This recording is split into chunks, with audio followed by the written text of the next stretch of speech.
Bonjour à tous et bienvenue sur notre chaîne YouTube, la chaîne de Ligne Droite. Je vous invite à vous abonner à cette chaîne, à aimer, à partager, à commenter ces vidéos. C'est très important pour notre référencement et c'est une manière de nous soutenir. Merci à vous tous. Mon partenaire du jour qui est Valentin Schirmer, que vous connaissez bien, chers auditeurs. Bonjour Valentin. Bonjour Clémence. Et je rappelle que Valentin n'est pas seulement, je le répète à chaque fois, mais bon, ça vous gêne, je le sais Valentin, un pilier de notre matinale, mais également rédacteur en chef de l'Étudiant Libre. Y a-t-il des nouvelles, l'Étudiant Libre ? Eh bien, on va commencer des live Getter bientôt, en direct des émissions ou avec... Parce que live, ça me gêne un peu.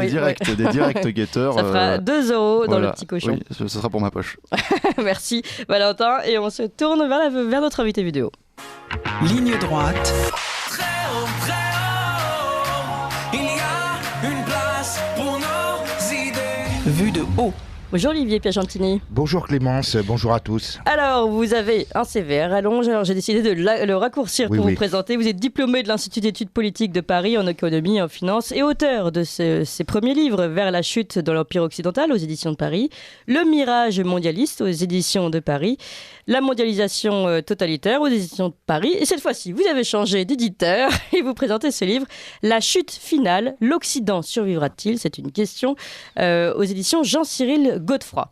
Alors, Olivier Piacentini, ce livre finalement retrace toute l'histoire de l'Occident, de l'histoire des temps, on va dire, à aujourd'hui, avec même une porte ouverte sur notre avenir. Et vous soulignez ce point, ce paradoxe. Vous expliquez que notre civilisation occidentale n'aura jamais autant fait avancer l'humanité et qu'en même temps, elle n'aura jamais fait autant de dégâts. Et que finalement, l'Occident aujourd'hui se tient dans ce paradoxe et a peur de lui-même.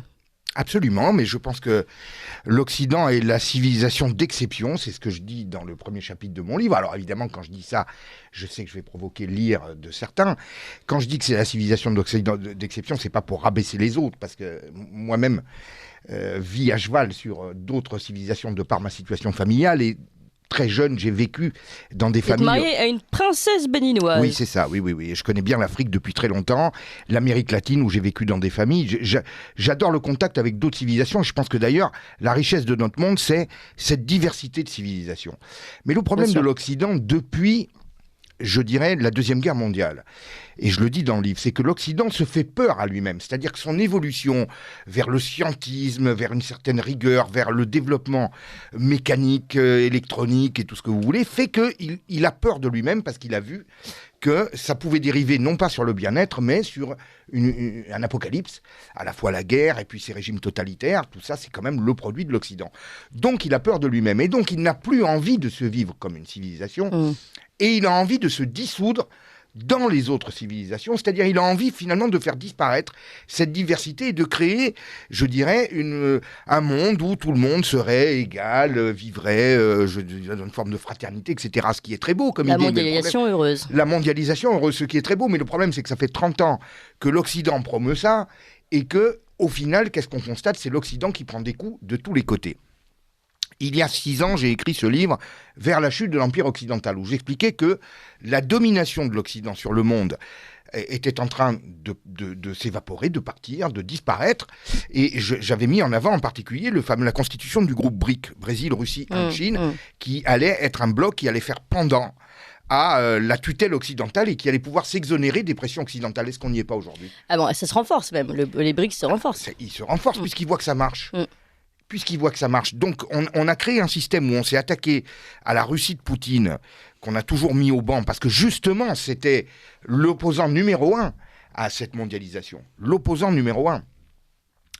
Et aujourd'hui... préciser, l'opposant numéro 1 à cette mondialisation, ou plutôt à cette mondialisation unilatérale occidentale. Unilatérale occidentale, mais d'un Occident qui s'est lui-même renié. C'est ça qui est assez amusant, parce que pour 2 raisons, il s'est renié. D'abord, comme je vous ai dit, une raison idéologique, intellectuelle, avec tous ces courants de la contre-culture qui sont développés dans les années 60, parce que les gens ne voulaient pas vivre, ne voulaient plus vivre dans une ambiance de guerre, dans une ambiance de conflit, dans une ambiance de domination. Donc il y a cet aspect idéologique. Et puis vous avez l'aspect intérêt d'une super-élite, la super-élite économique et financière qui a intérêt à un monde de plus en plus ouvert pour pouvoir imposer ses produits à la planète entière, en partant d'une production qui vient de Chine et en mettant en place un libre-échangisme. Donc vous avez une collusion à la fois d'intérêts et d'aspects idéologiques et culturels qui se sont développés, qui poussent à la dissolution de l'Occident. Et ça marche, puisqu'effectivement, nous dissolvons, et nous sommes piétinés par tout le monde, parce que l'Occident a toujours cru que ce qu'il pensait lui, les autres le pensaient. Alors moi, par exemple, il y a un truc que je supporte pas d'entendre, c'est « Ah ben les Chinois vont pas nous faire ça, ils ont pas intérêt. Ah les Russes vont pas nous faire ça, ils ont pas intérêt. » Mais oui, s'ils étaient comme nous, les Occidentaux d'aujourd'hui, ils n'auraient pas intérêt. Mais ils ne sont pas nous.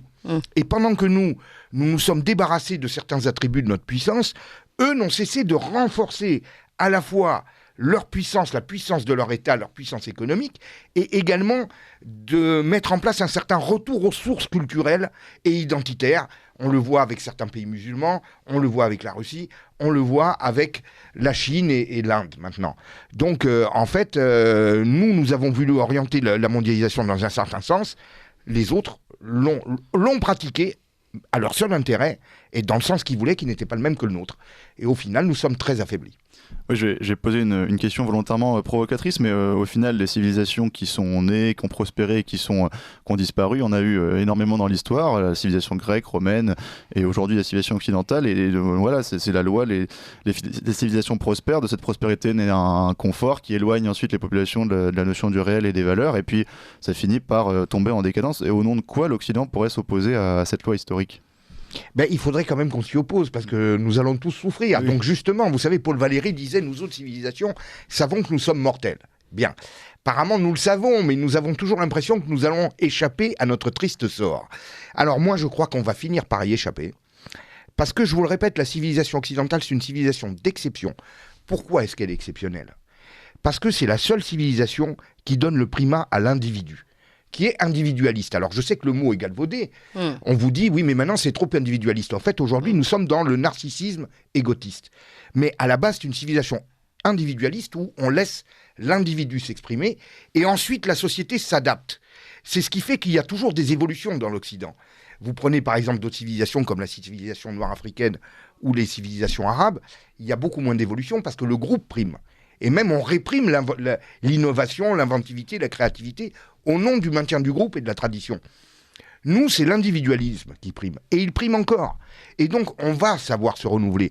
Je suis sûr qu'on va être capable de prendre la mesure de ce qui s'est passé et qu'on va être capable de se renouveler. Et on le voit aujourd'hui parce que, vous le constatez vous-même ici sur Radio Courtoisie, il y a une forte poussée des mouvements populistes, oui. Une prise de conscience des problèmes, alors que vous avez un rouleau compresseur médiatique qui continue à nous maintenir dans l'illusion du mondialisme et l'illusion que les gouvernants actuels travaillent à notre prospérité, etc., etc.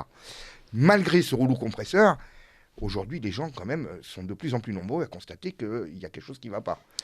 Alors, moi, j'ai une question à vous poser que finalement, vous-même, vous soulevez dans votre livre pour laquelle je ne suis pas forcément au début d'accord avec vous et je suis d'accord avec votre réponse à vous-même dans le livre, en fait. Je m'explique. Vous parlez de cet Occident, donc l'Occident en faillite, on va dire, aujourd'hui, en disant, voilà, on était dans une suprématie occidentale, une vision suprémaciste occidentale qui est en train, aujourd'hui, de se renier lui-même et l'Occident est en train de se dissoudre lui-même.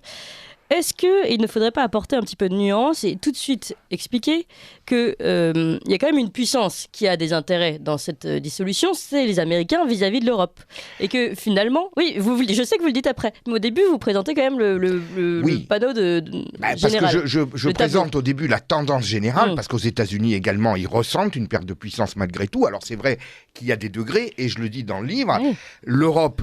Elle s'est complètement débarrassée de sa puissance parce que finalement l'Union européenne a été conçue pour être un système de vassalisation vis-à-vis des États-Unis. On a parlé il y a peu de temps avec Éric Bocquet. Voilà, Éric Branca le dit, d'autres, je ne suis pas le seul à le dire. Hein.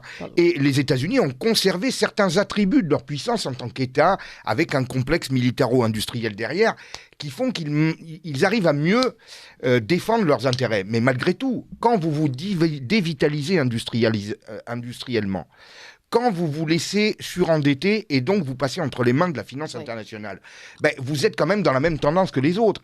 Et cette fameuse puissance que vous essayez de conserver va finir par s'étioler de la même manière parce qu'il n'y a plus les ressorts économiques qui l'apportent, les ressorts économiques réels.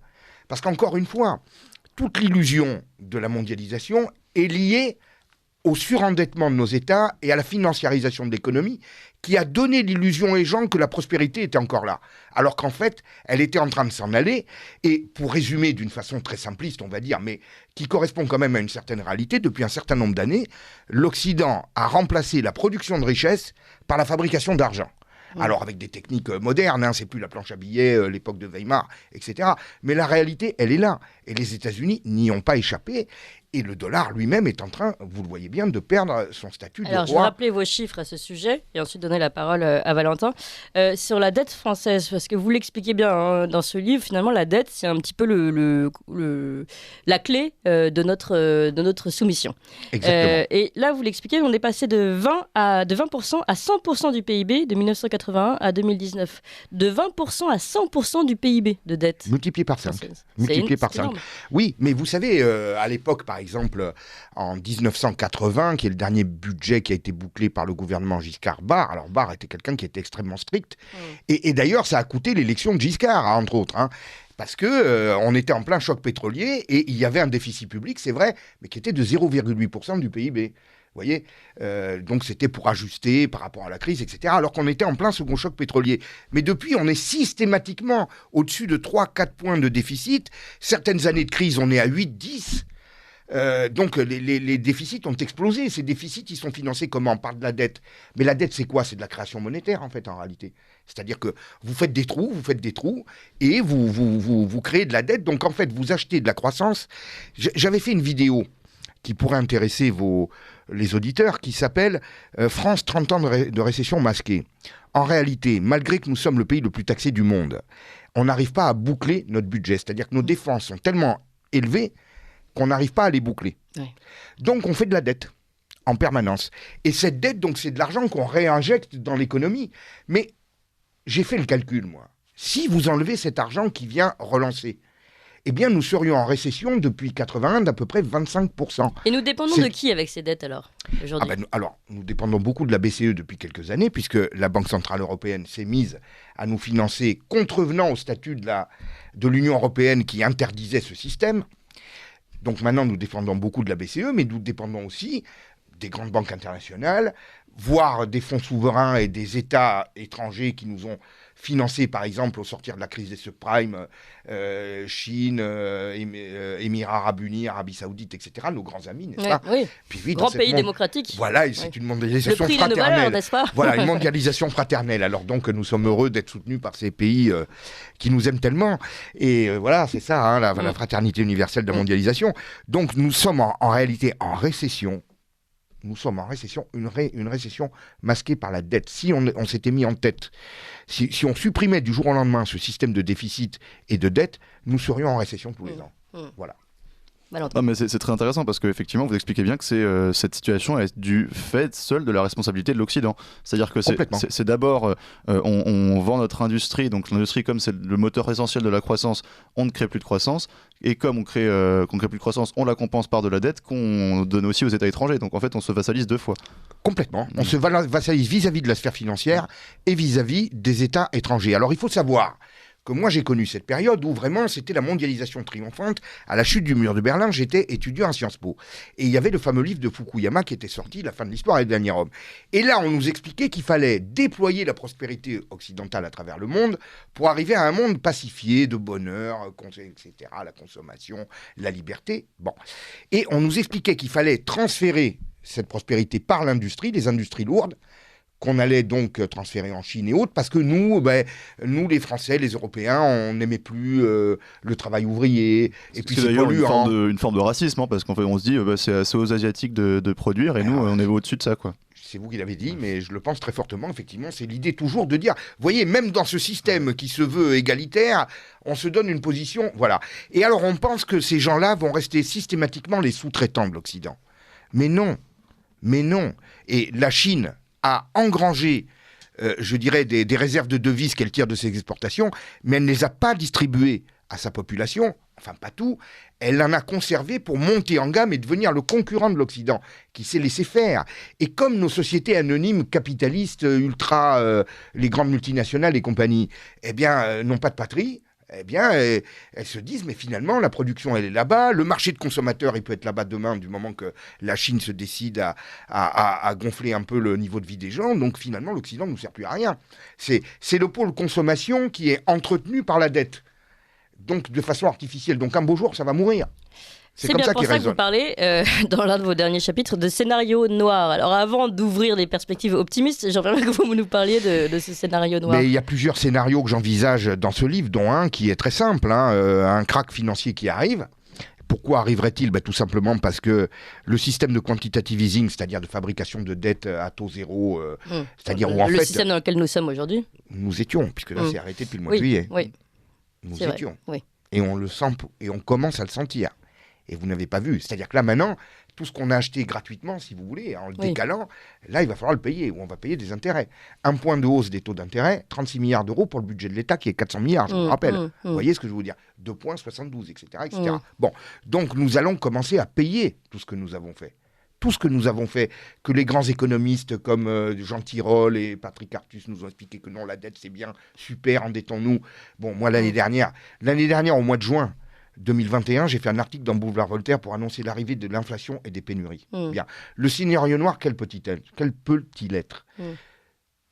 Les marchés financiers ont été dopés par cette création d'argent artificiel, qui au final s'est retrouvé investi pour partie dans le CAC 40 et tous ces trucs-là. Bien. Maintenant que cet argent n'arrive plus, effondrement boursier, tout simplement parce que vous le constatez vous-même, vous voyez bien, la bourse qui ne cesse de monter alors que l'économie ne marche plus. Il y a un problème, c'est tout simplement de l'argent factice qui est mis dedans, c'est tout. Maintenant, l'argent ne va plus arriver. En tout cas, plus dans les mêmes quantités, il ne soutiendra plus les marchés. Effondrement boursier. Face à l'effondrement boursier, les banques en faillite.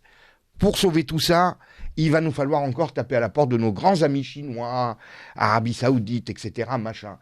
Et alors, la dernière fois, ils nous ont aidés, parce que qu'est-ce que vous voulez, il fallait bien qu'ils vendent leurs produits à quelqu'un. Mais je pense qu'aujourd'hui, ils ont moins besoin de nous. Beaucoup moins besoin de nous. Et que...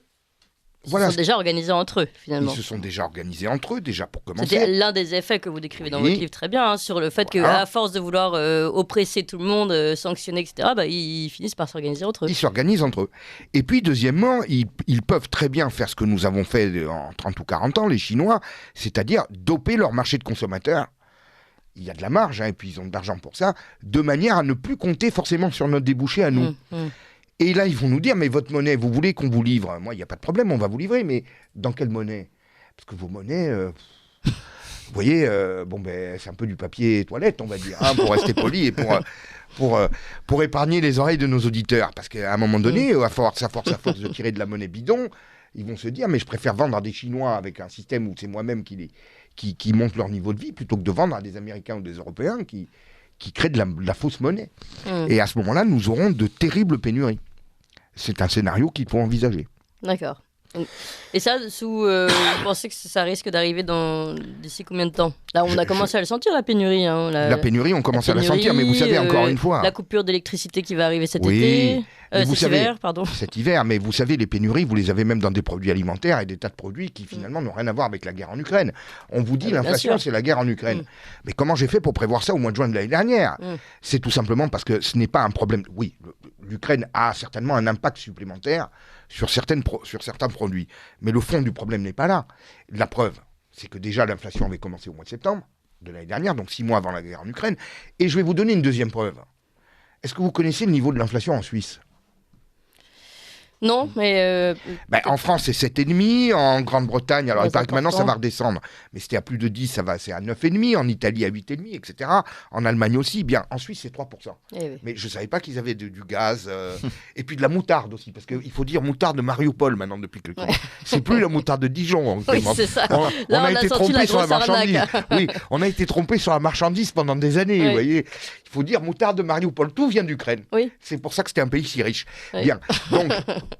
C'est l'érosion monétaire qui provoque les pénuries et qui provoque, je dirais, l'inflation. Elle provoque les pénuries parce que les gens commencent à se poser la question, est-ce qu'on les livre contre ce type de monnaie? On préfère peut-être livrer d'autres pays avec une monnaie qui finalement est peut-être moins brillante, moins célèbre, moins tout ce que vous voulez, mais un peu plus sûre parce qu'ils font moins de conneries. Excusez-moi l'expression triviale. Et pour faire un point avec le niveau politique, le drame, c'est que ces pénuries-là vont toucher massivement les populistes que vous appelez tant, parce que ce sont ces masses travailleuses populistes dans un pays d'Europe qui sont les plus touchées par l'inflation et par... Bien sûr. Mais comme toujours, les crises frappent d'abord les populations les plus précaires, celles qui vivent de leur travail, etc. Vous voyez ? Et alors, il va y avoir encore un deuxième phénomène dans tout ça, c'est que finalement, ceux qui ont des montagnes de cash, vont forcément subir... Ce qui n'est pas notre cas. Moi non plus. Je pense que beaucoup de gens, en France, c'est leur cas, malheureusement. Ceux qui ont des montagnes de cash, qui vont aussi subir la crise, puisqu'il y aura quand même une perte de valeur de leurs actions à travers le krach boursier qui risque de se profiler. Mais ils auront toujours du cash pour acheter tous ceux qui sont complètement morts de faim, en faillite, tous ces petits commerces, etc. On le voit bien, observez. Il faudrait revoir les rues de Paris, par exemple, il y a 10 ans ou il y a 12 ans, et vous vous rendriez compte à quel point le nombre de commerces qui ont fermé, des commerces indépendants, des bars, des petits restaurants, des petites boutiques, sont repris par des chaînes et ça devient des agences d'assurance, des agences bancaires, des chaînes de restos ou de vêtements, etc. Parce que tout simplement, la fragilisation permanente de l'économie réelle profite à cette superclasse mondiale qui n'est pas placée dans les mêmes conditions que les autres en termes de charges, qui crée une distorsion de concurrence et qui finalement, avec l'argent qu'elle a, rachète. Eh bien, dans le cas d'une crise qui arriverait, ça serait démultiplié, parce que même en difficulté, ceux-là auraient beaucoup plus d'argent que tous les pauvres gens qui vont subir de plein fouet dans leur vie et dans leur chair la difficulté. Alors, Olivier Piacentini, si vous le permettez, vous avez encore 5 minutes à nous accorder ou pas ? Mais bien sûr, que ne ferais-je pas pour vous. Exactement, non, mais nous n'avons pas pu encore aborder le point, la porte de sortie, la solution finalement à cette crise. Alors là, on va faire un rapide point sur les informations avec Corentin Perini, mais on vous retrouve juste après, Tini. Ligne droite. Très haut, il y a une place pour nos idées. Vue de haut. Olivier Piacentini, on ne pouvait pas rester sur cette note sombre. Il fallait tout de même qu'on finisse avec du positif. Surtout que vous le proposez dans votre livre, vous expliquez comment, à cette question, l'Occident survivra-t-il ? Qui est le titre de votre livre, la chute finale, l'Occident survivra-t-il ? Vous expliquez comment l'Occident peut survivre. Et vous donnez ces solutions. Donc, rappelez-nous comment l'Occident peut survivre et doit s'obliger à survivre. J'ai écrit déjà le manuscrit d'un livre qui va s'appeler Le Réveil du Phénix et qui va vraiment détailler les solutions et les manières de nous en sortir. Déjà, il faut complètement changer de logiciel. C'est-à-dire qu'il faut que les gens comprennent que nous ne sommes pas, si vous voulez, ce guichet social mondial qui va aider tout le monde. Nous devons défendre les intérêts, nous devons défendre notre position et défendre nos intérêts comme n'importe quelle autre civilisation, parce que les autres le font, et le font d'autant plus que justement ils ont été dominés par l'Occident et il y a quand même un goût de revanche un peu amer dans leur bouche. Donc il faut changer de logiciel. Deuxièmement, il faut se remettre à produire. Parce que toute notre prospérité, c'est la production, la création, l'invention de nouveaux produits, de nouvelles choses, le dynamisme. Il faut retrouver ces valeurs. Or, l'Occident, à travers, à mon point de vue, des politiques sociales excessives, s'est bercé dans une illusion qu'on peut vivre sans travail. Et il y a trop de gens en Occident, et alors en France en particulier, qui sont complètement déconnectés de la vie économique réelle, c'est-à-dire qui, finalement, ne vivent plus de contact réel avec l'économie, de la production réelle, et je pense que c'est terrible d'un point de vue économique, macroéconomique. Ce petit point microéconomique, tant de gens qui vivent au-delà de la réalité économique, ça fait qu'au final, nous sommes dans une économie qui n'est plus productive et qui n'est plus compétitive. Mais comment de nouveau vivre de son travail et recréer des activités ? Vous-même, vous l'expliquiez, aujourd'hui tout ferme, puisque quand on voit le prix de l'énergie notamment, c'est impossible de tenir. Vous avez bien raison, mais le problème, vous savez, même pendant la crise des Gilets jaunes, on a escamoté complètement en France un cas flagrant. On se demande où est-ce qu'on va trouver des réservoirs de pouvoir d'achat.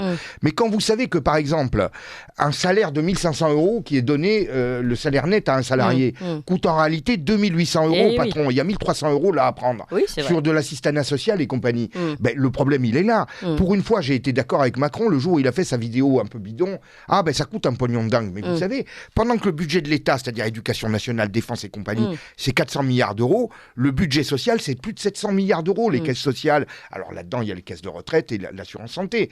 Mais il faudrait peut-être voir comment les gérer de manière plus efficace. Puis après, vous avez tout un volet avec les allocations familiales, les RSA, les assurances chômage, les trucs, les machins.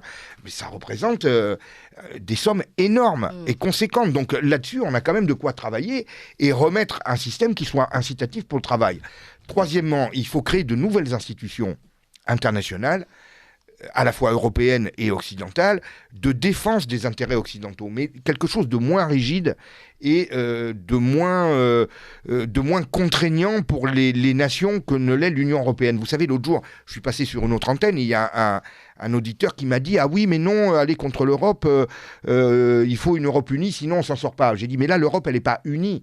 C'est des pays qu'on ligote ensemble dans un système... » qui d'abord n'a plus rien de démocratique, ne vise pas... On en parlait dans notre table ronde. Voilà, n'apporte aucune puissance supplémentaire à l'Europe, puisqu'on nous a toujours expliqué il faut l'Europe parce que l'Europe, sinon on est trop petit pour résister à la Russie et compagnie. Pourquoi là on résiste à quelque chose?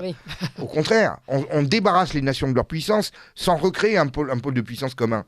Donc il faut complètement changer de logiciel. Et puis la Norvège, la Suisse, la Corée du Sud sont des pays qui sont très petits et qui arrivent très bien à se maintenir dans une économie normale. Ah ben la Norvège et la Suisse, c'est amusant. C'est ce que j'ai répondu au fameux auditeur pour lui dire, mais enfin c'est quand même bizarre, les pays les plus puissants d'Europe, les plus riches, c'est ceux qui ne sont pas dedans.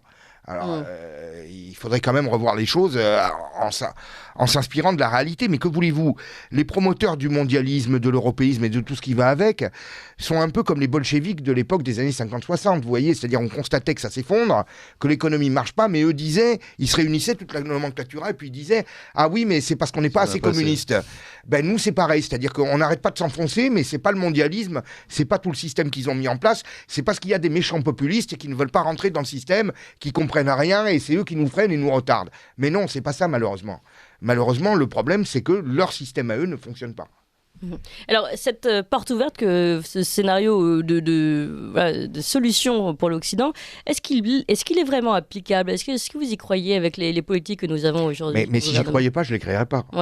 Avec les politiques qu'on a aujourd'hui, pas du tout. Bah oui. Ah oui, mais il faut en changer. Bah oui, mais comment on fait pour changer? Il faut voter contre. Voilà, c'est tout. Mais vous savez, je vais vous dire quelque chose. Et vous avez bien vu le système médiatique, tout le Front républicain. Oui, mais le problème, c'est qu'encore une fois, au jour où nous parlons, les gens ont encore un peu quelque chose à manger. Vous voyez, ils ont encore un peu de trucs, ils ont encore... Mais quand ils vont...